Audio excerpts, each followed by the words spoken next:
पौधों को ट्रांसप्लांट करने का सही वक्त होता है बारिश का।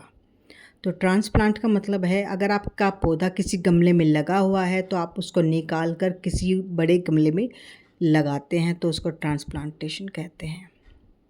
तो यहाँ पर मैं चंपा के पौधे को ट्रांसप्लांट करने वाली हूँ, एक गमले से निकाल कर दूसरे गमले में डालने वाली। तो सबसे पहले मैंने हार्ड प्रूनिंग कर दी है अपने पौधे की, और आप देख रहे हैं कि चंपा के पौधे से सफ़ेद सफ़ेद सा लिक्विड कुछ निकल रहा है। तो उस लिक्विड पर आप कोई भी फंगिसाइड लगा दीजिए, या तो आप मार्केट से ले आइए या फिर आप हल्दी जो आपके किचन में होती है हल्दी लगा सकते हैं। तो हल्दी बहुत ही अच्छा फंगिसाइड का काम करता है प्लांट के लिए।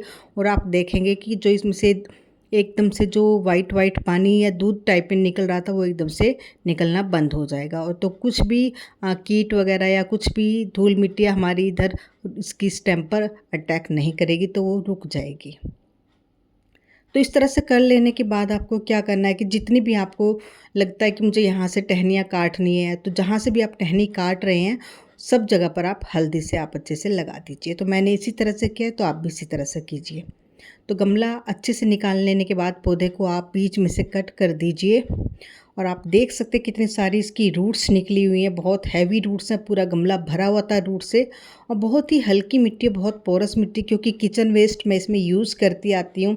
बहुत ही ऐसा नहीं कि हार्ड मिट्टी हो रखी है, बहुत ही हाथ लगाने पर मिट्टी एकदम से आसानी से झड़ रही है, इतनी भुरभुरी सी मेरी गमले की मिट्टी है। तो इसमें मैंने पत्ते वगैरह भी मैंने मिला रखे थे, खाद बना रखी थी पत्तों की।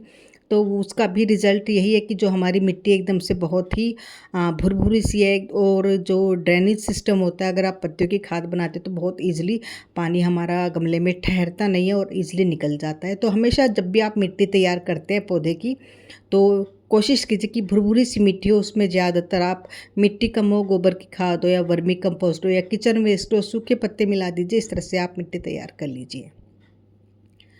तो आपको इस तरह से मिट्टी साइड से हटा देनी है, रूट साइड से हटा देनी है। तो इस तरह से आप थोड़ी सी आप मिट्टी उसको अपने पौधे में लगी रहने दीजिए और एक्स्ट्रा रूट हटा दीजिए। वापस से आप जो मिट्टी आपकी निकली थी वही आप मिट्टी भर दीजिए। अभी हमें इस मिट्टी में कोई भी खाद वगैरह या वर्मी कंपोस्ट कुछ नहीं मिलाना है।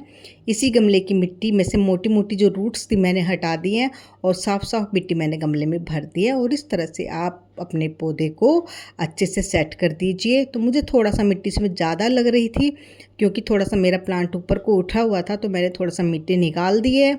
तो इस तरह से आप मिट्टी को सेट कर दीजिए और अच्छे से देखिए कि वो बीच में एकदम से सेट हो। अगर तिरछा रहेगा, क्योंकि इसकी हैवी रूट होती है, तो फिर वो जैसे जैसे ग्रो करेगा आपका पौधा तो वो झुकने लगेगा एक साइड को। तो आप कोशिश कीजिए बिल्कुल बीच में आपका पौधा हो। तो अच्छे से मिट्टी विट्टी सेट कर लीजिए। तो इस तरह से आप बरसात में अपने सभी पौधों को ट्रांसप्लांट कर सकते हैं। जिसका आपको लगता है कि काफ़ी बड़ा पौधा हो गया है, तो इस तरह से आप ट्रांसप्लांट कीजिए। मैंने भी इसी तरह से किया है, आप भी कीजिए। Thank you so much, take care, bye.